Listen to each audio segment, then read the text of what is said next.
Hi, hello, I'm Lady Mair Reads, and today I want to talk to you about some of my favourite authors with a caveat of some authors that you should look out for. To get on my favourites authors list is not simply that I have to read a book and you absolutely love. I have to have read 2 or more books, and I've also got to be the type of person who'll go, that author wrote it, I'll read it. I don't even have to read the blurb, I will buy it. But there may also be some big name series that you might have heard me talk about, you might know I love, and you kind of think, why is that an author not on here? For example, Brandon Sanderson. He isn't on here purely because, as much as I love Stormlight, it's one of my top 5 series, I don't think I'm going to like where he's taking the Cosmere, and I don't know if I'm going to like him going into like the sci-fi sphere, right? So if you can hear anything, it's because I've got a really, really cute dog right now. No, you don't. You're gonna leave? Okay. I'm currently looking after some dogs, so you may hear some stuff. Brandon Sanderson isn't on here because I don't think I'm gonna like the fact that he's taken across me into sci-fi. I also don't love everything he puts out. Like, I loved Mistborn for like the first time I read it. The rereads I haven't. So that is also a big caveat, is if I've reread their books and loved them just as much, they are going to be on this list. And this is definitely going to be the case. I mean, all of these authors, I haven't reread them, but I would reread them. So let's go into my top 8, because that's all I've come up with, is top 8 authors, and then I have 1, 2, 3, 4, 5, 6. Oh, that weirdly worked out well.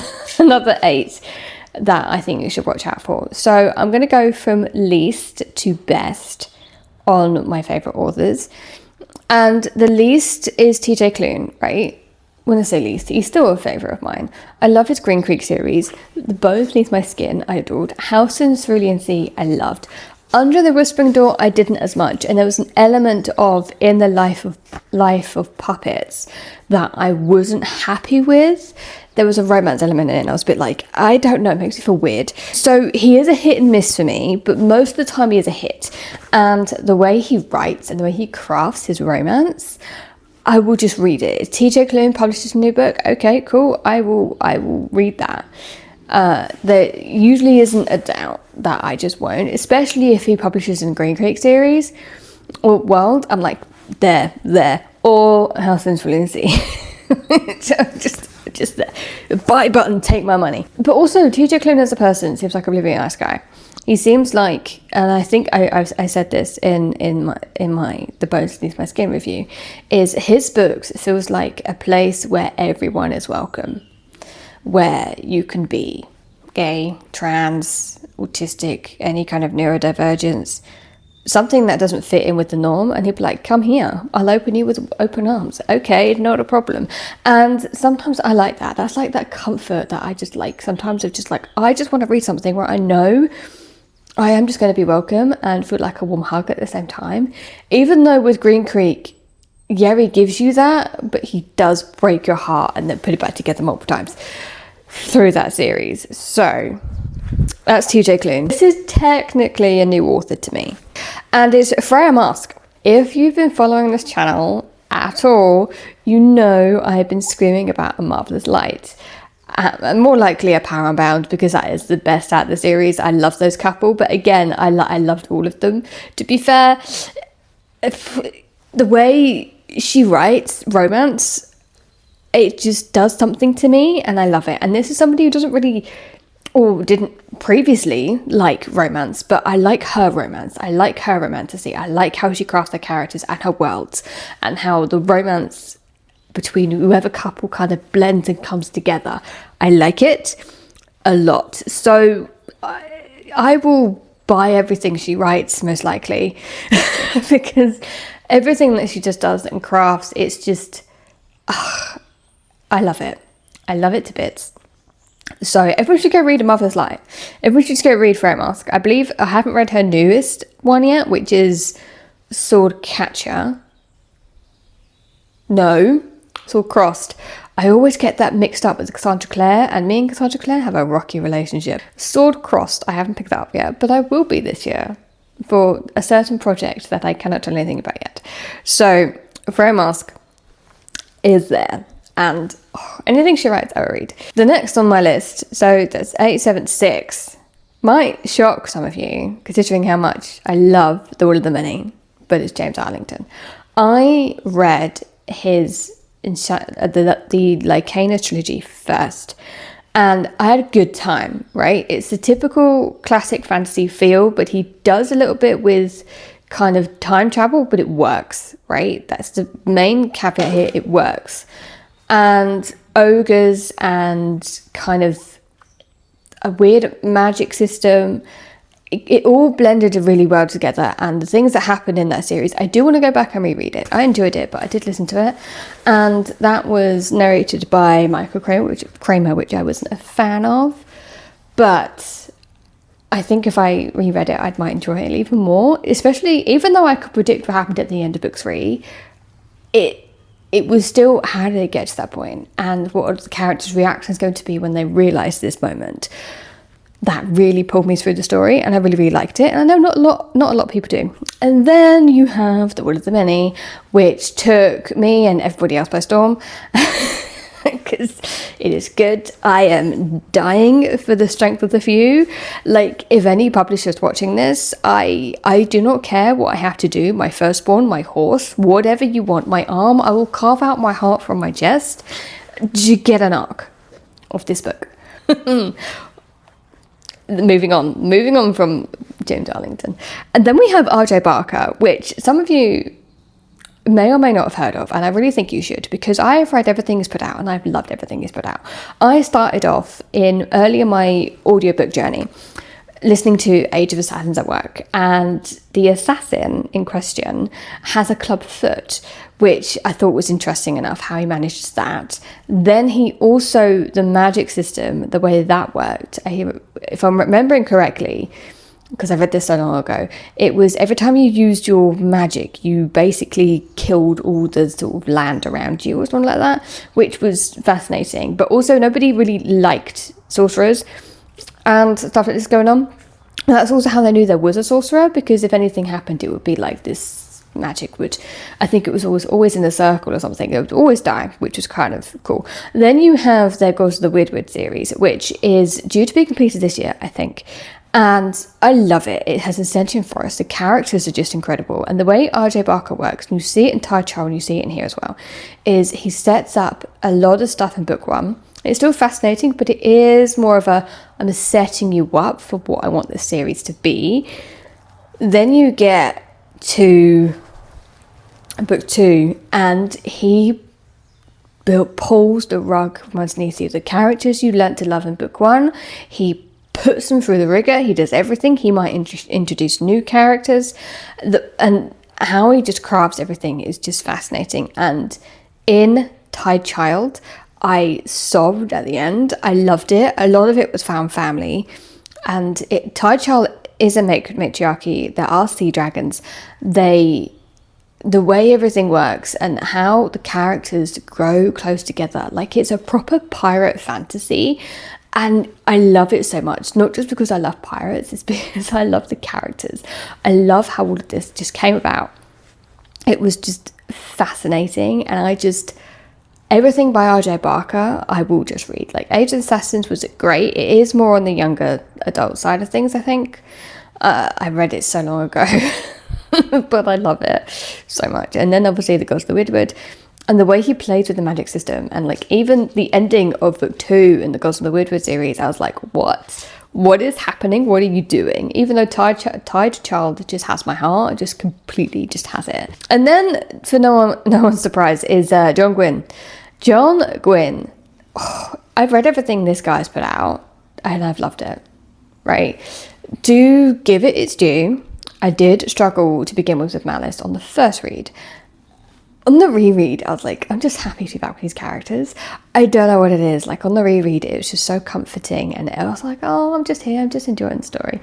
And I know a lot of people struggle because of the pacing issues and stuff like this, but I don't really see how it would have been done, or how John Gwynne could have done a better job on the pacing for the story he was trying to tell, because it is very like Game of Thrones-esque, right? It is very expansive, it's very multi-POV, there's so many characters in it, there's wars going on. It's like gods and demons kind of vibe going on. But also on top of that, you have the warring kingdoms and what's happening on that side of it. And it's very fan family. Everything that John Gwynne writes, and hearing him talk and speaking to him a couple of times, he is very much about family. He loves his family, and I do love that. And I would just read anything that he read, like, without a shadow of a doubt. I would just, anything that Matt writes, I will be there. Then we have Emma Wang, I think. I read Sword of Kaigan a couple of years ago, and I remember getting to the end of that book and crying at work. My boss's mum walks on the yard and is like, talk about stuff, and I'm like, I'm totally fine, wiping my tears. And Emma Wang did do it again in Blood of Brighthaven. While I didn't cry, I still felt that unending grief. And it's the way she crafts these characters. So in Blood over Brighthaven, it was very much like there's these two characters who were both on the receiving end of bigotry, kind of racism at the same time. So one was sexism, one was kind of racism.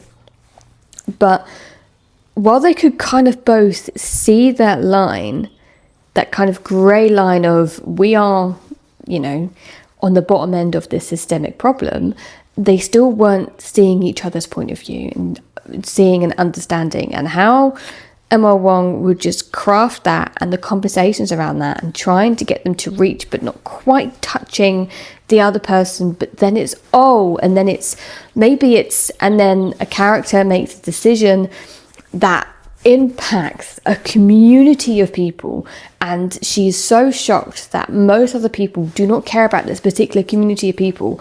And what that community of people did was like, oh no, that would be what would happen. She didn't think ahead. She was more thinking of, this is wrong what we've been doing and we need to fix it, and nobody in power is going to fix it, so I'm going to show it to the people so they will fix it.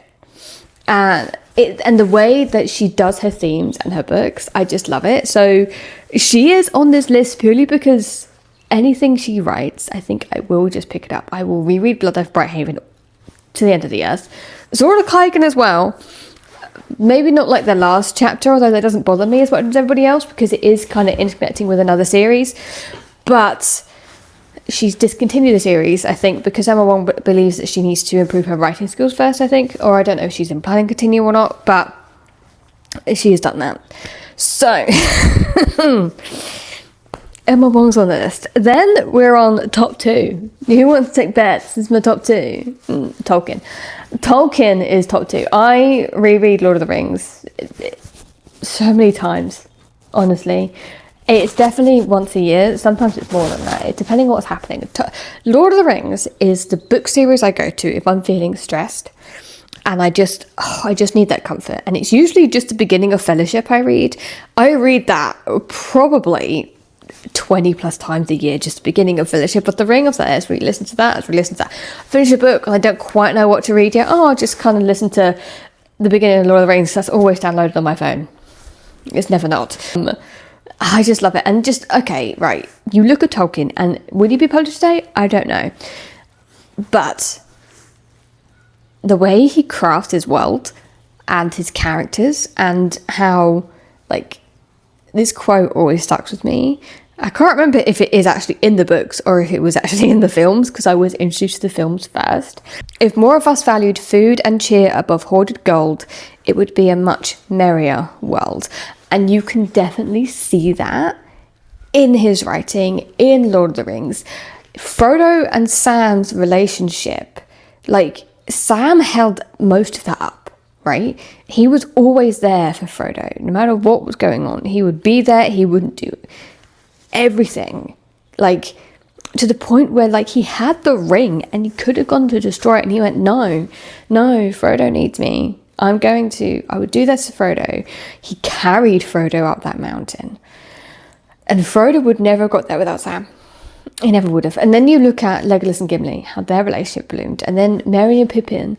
And honestly, Boromir. like, when I first read Lord of the Rings, I was like, yeah, Boromir, he's an evil guy. As I'm older, I'm like, wow, that's far more complicated. He was never evil. Boromir was honourable. And all he wanted is to save his people. And if the ring brought that, brilliant. But at the same time, the ring also corrupted him a lot. So Boromir is just complicated, and every time I love it. So Tolkien has to be on this list purely for that. And like the lyrical way he writes, right? Okay, I do like Tom Bombadil. Do I also think he should be in the book? No, because you could cut him and it would change nothing.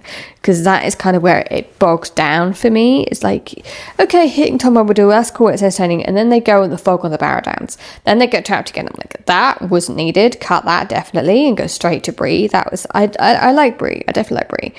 And then when they meet Aragorn. And it's just everything about it. I'm going to read Lord of the Rings. I'll join. I just do the audiobooks. They just make me do it. And even talking about this, I'm like, I might end up, because I am late for work, putting on Fellowship of the Ring as I'm heading for work. So I might have to do this in 2 parts. So I'm going to quickly run through my top author of all time. And it takes a lot to push her off the top of my list. Robin Hobb, the queen of fantasy writers, in my opinion. I remember browsing Waterstones and I was like, oh, this like cool cover. It just came out. It was in hardcover. It was a big book. I was with my dad and I was like, I think I was 16 or something. And I was like, oh, sounds cool. And it was False Assassin, which, if you know Realm of the Eldlings, you know that's the first book in the last series in the whole arching world of Realm of the Eldlings. 16-book series broken up into individual series. Anyway, and I read it. Halfway through, I was like, I think there's more to this than there was, but I didn't care. I just kept reading it because I loved it. It was a chonker of a book. I was 16. I wasn't really, like, I was into reading, but I was more reading Cassandra Clare at that point rather than anything else. And I was in my Divergent era. And I remember just reading this and be like, I just couldn't put it down. I read it and I loved it. Immediately bought book 2. And then I loved book 2 in that series. And then I went, okay, now let's go back and reread the rest of the series. And I approached Realm of the Eldlings slowly. I read it slowly because I knew what was going to happen as soon as we hit Fool's Errand with a certain character. And it took me so long to muster up the courage and the willpower to read that, knowing what would happen, because of reading it out of order, basically. So when I eventually did, and the way I did it, I read through Fitz's stories first. Then I went back, only weirdly last year, I think, and finished the Live Ship Traders last year, and then I started the Quartet the year before, I think. Maybe it was the year before. What is time, guys? And so I haven't actually finished the Rain Wild Chronicles yet. But I will. But Robin Hobb will always be on top of that list. The way she crafts her characters and the way she pours everything into those books, into her books, to the point where I am sobbing so much that I haven't been able to even think about the ending of Assassin's Fate and not cry. That is how much of a hold she has over me and on my heart.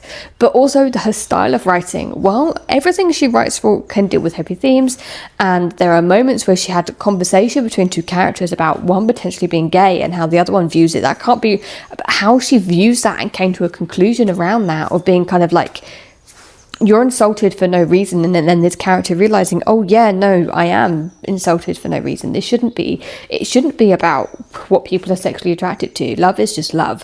And that's kind of the conversation she had around that, and how that all came together, and how, while Fitz isn't really the best character, he's so flawed, and the decisions he makes, a lot of the time you're like, why the fuck did you do that, Fitz? Although the decision he made in Royal Assassin, I was like, yeah, screaming for that. I was like, give it to him. But the way she just crafts Fitz, and the way that her writing style feels so comforting, but also she's breaking your heart while she's comforting you. It is a weird one. But at this point, I need to go to work and get some horses in. So it won't be much time for you, but I will be back. Don't quite know where I will be. Yes, I will be back with some horses I think everybody should pay attention to.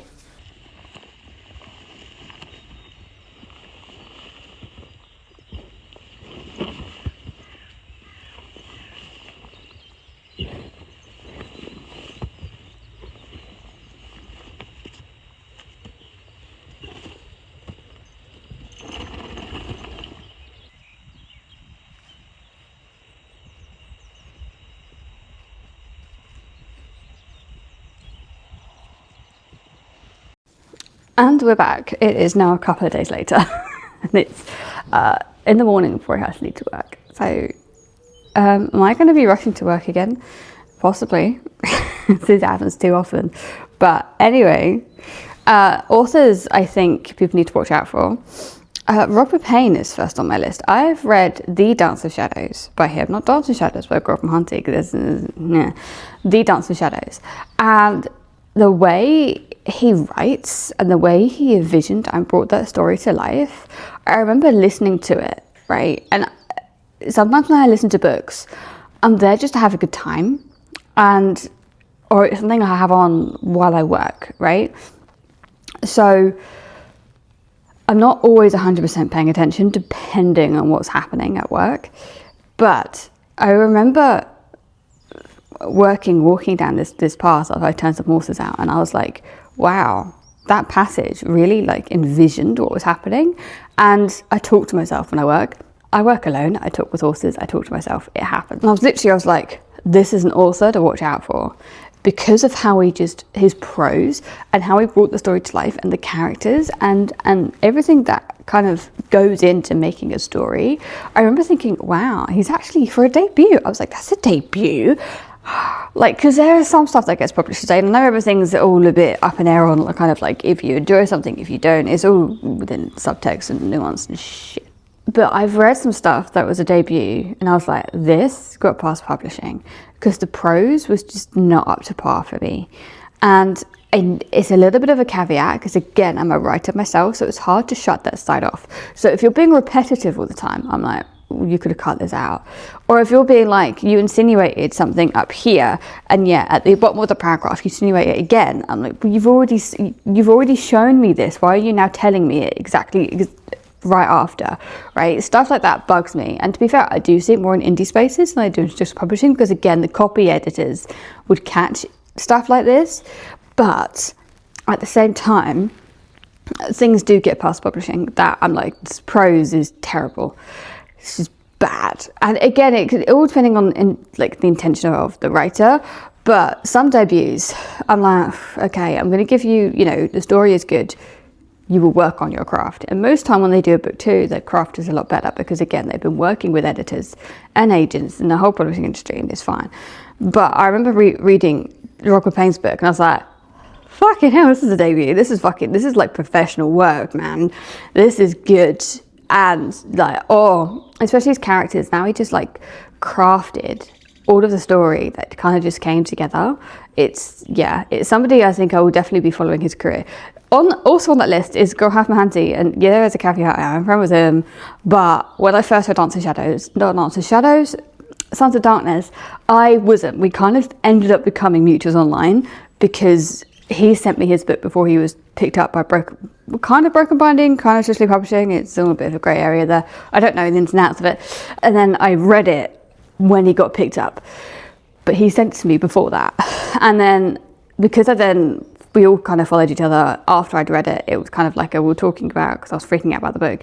And then we just started chatting because we both like Game of Thrones and shit, and that's kind of how we became friends.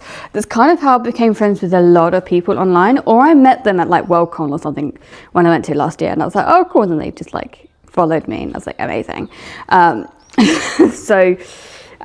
Which that sounds like I have a lot of friends. I don't. I'm like a raging introvert. Most people, no. But anyway, we are mutuals online. But I remember reading Dance in Shadows, and I do remember kind of struggling with it a little bit, but not to fucking hell. I remember reading Sons of Darkness, and I remember struggling with it for a first quarter, right?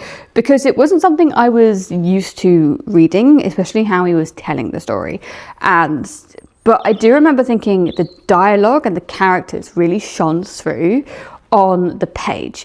And then as you almost spilled my coffee, and then as you get past that kind of beginning struggle a little bit with something, you know, again, it's a different culture. It's the retelling of a Mad About a poem.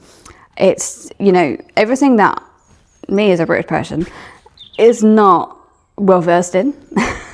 But then as you got past that, it stuck, and I was like, oh my god. And then I was hooked, and then there's things that he was doing, and then the endings, again, I wouldn't say Gourav Mohanty is like a whole sandland, but his endings really land. They land a lot, and they have a lot of impact. And this is where I started screaming at him for what he did to the ending of both Sons of Darkness, Dance in Shadows. But then Dance in Shadows came out, and then I was like, you've upped your craft by like 10 times. And I can definitely see what he's going to do as a career would be something I would follow. Yes, I'm a friend, so there is that caveat going into it, but also because of how Dance in Shadows was done and framed, and the things that he put in Dance in Shadows that had so much impact. I was like, I'm going to watch you. Another one, which is an indie also, which is Ella Macrae. I've read one book by her. I don't know if it was her debut, but I know that Broken Binding picked it up for their indie press, which was The Iron Crown. And I don't know what it was. I was hesitant to read it. But as I did, I was like, oh, her world building sucks you into the book. And I can't wait to continue with the book, because there were some little moments, a line or two that came across clunky, literally a line or two. And I was like, but because the world and the characters were far more interesting, I was just sucked in.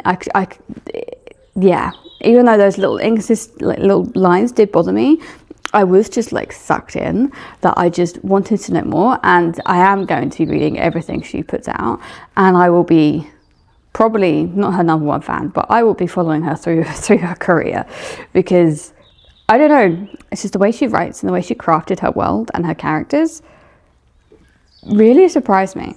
Quenby Olson, which is the author of Miss Percy series, and this is whimsical, funny at times, and cozy, and the way she kind of framed it, I was like, yeah, I read everything you write. I really will. I don't know what it was about. I mean, yeah, it was a story, but again, the way sort of Quenby was like framing everything of the book from Miss Percy, on how she was sort of showing this kind of impact on Miss Percy, the main character, to the people around her, like the villains and everything that's going through that book, and Miss Percy's own sister, that I don't know, and she did it just like effortlessly. I don't know. I just know it's an author I will probably read anything she puts out. Jen Williams as well. I absolutely loved the Women in Flame trilogy, and then I read Talon Sister. Now, I didn't love it as much, but I think if you read Talon Sister and Titan Child together, or because I do also think, like, I didn't massively love it, but looking back, having finished the duology, I'm like, oh, that's clever.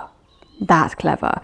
Because something happened at the end of book 2 that makes me want to go back and reread the whole series with that knowledge in my head and be like, I think I would enjoy it more, if you know what I mean. Another one on this list is Genevieve Gornichec, which I've read 2 books by her, loved them. Like, The Witch's Heart blew me away, sobbing at work. Absolutely sobbing at work. But then I read the We Run the Witch Queen, which I wasn't 100% sold on until later on in the series. In the book, but then it got to a certain point and I went, holy shit. And her endings, her way that she envisions her characters, makes me cares about them, and then pours the tears from my cold dead heart out. I'm sold.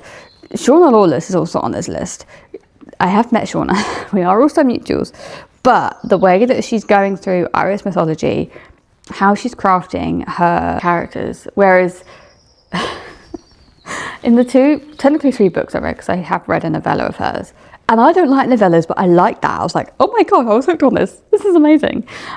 Maybe because I feel like some other novellas that they put within a series aren't needed, whereas this, I was like, actually, this is interesting. Looking at how she crafts her characters, where you have the 2 main characters, both are entirely different women. One person is like your Cersei Lannister character who wants everything for power and she would do anything to get it, right? The other one is a very kind and gentle healer, and usually I do not like the kind characters, the people who are just wanting to do everything out of the kindness of their heart. I'm like, I don't follow those characters. I like flawed, I like complicated characters that, yeah, we're going to do a good thing, but we're also very, very flawed as a human being. But with this character, I was like, I'm in love with her. I'm in love with her. And it's how she crafts it and how she crafts the world and how she's going through like Irish mythology and writing about that and this world. I'm fascinated. And I know she's doing another series in this world, but I really can't wait for her to sort of tackle something different. I don't know if she'd stay historical, if she'd go full fantasy, because again, I'm not really well versed in historical fantasy, but I am really, really enjoying this. And then lastly on my list is Charlotte Bond, and that's simply because I read The Fireball Blade and The Bloodless Princess by her, 2 novellas that took me fucking away in such a short space of time. That makes me think, actually, all these long epic fantasy books need to learn from Charlotte Bond, because you can pack all of that world building into such a tiny book, as well as have incredible characters and have twists and magic and plot in a short book. That is my alarm telling me I need to kind of get ready to leave. So yeah, I will be going into Charlotte Bond's backlist, but there's definitely an author that, I don't know, I'd kind of watch out, I'd, you know, check out, if you would, just because of how they craft their stories and tell their stories, and I just love it. Those are my top authors and the authors I would recommend, 8 each side, which coincidentally worked out. I did plan it like that. And let me know if you have an author that you think I should check out and read, and I will try my best to. And on that note, I will see you in the next one.